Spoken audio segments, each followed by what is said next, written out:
سابق lord mayor Leeds city council اور councillor city and riverside Muhammad Iqbal کا کہنا ہے کہ مقبوضہ وادی کے حالات دیکھ کر دل خون کے آنسو رو رہا ہے۔ ہندوستان کی فوج ایسے ہتھیار استعمال کر رہے ہیں جن پر اقوام متحدہ نے پابندی لگائی ہوئی ہے۔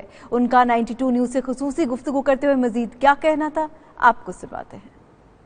جو مقبوضہ کشمیر میں حالات ہیں وہ دیکھ کر دل رونے کو آتا ہے، خون کے آنسو آتے ہیں کہ وہاں کے ہمارے بہن بھائیوں سے اتنا ظلم و ستم ہو رہا ہے انڈین فورسز کی طرف سے، اور پاکستان کی آرمی سے زیادہ وہاں انڈین فورسز آکیوپائڈ کشمیر میں ہیں، اور ہر 3 بندے پر ایک وہاں کا سولجر جو ہے، اور پھر وہ نہتے مسلمانوں پر، انسانوں پر گولیاں چلاتے ہیں، بچوں پر۔ وہ پیلٹ گنز جو UN جنیوا کنونشن کی طرف سے بینڈ ہے، وہ بھی اس قسم کے ہتھیار استعمال کرتے ہیں۔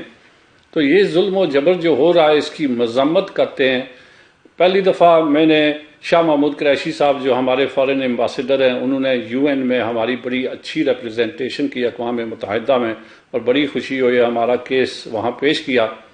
تو ہماری امید ہے کہ یہ ہماری نئی حکومت مسئلہ کشمیر پر پوری کوشش کرے گی اور اس کا ایک اچھا اور امن کے لحاظ سے حل ہو جس کا دونوں ملکوں کا فائدہ ہو، کیونکہ ہم اتنے آرمی پر ریسورسز ہم اور ہندوستان لگا رہے ہیں جو دونوں ملکوں کا نقصان ہو رہا ہے، اور عوام بھوکی مر رہی ہے۔ دیکھو انڈیا کی اتنی عوام بھوکی مر رہی ہے، اور وہ خواہ مخواہ فورس، اور اب انہوں نے بائیکاٹ کر دیا ہے ڈائلاگ سے۔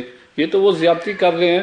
دیکھو ہمارا چھوٹا ملک ہے، ہم اگریسر نہیں ہو سکتے، وہ اگریسو ہیں، لیکن ہم یہ دعوے سے کہتے ہیں کہ اگر وہ مشرف صاحب نے کہا تھا کہ آپ ہاتھ لگائیں گے تو ہم ہاتھ کاٹ کر پھینک دیں گے۔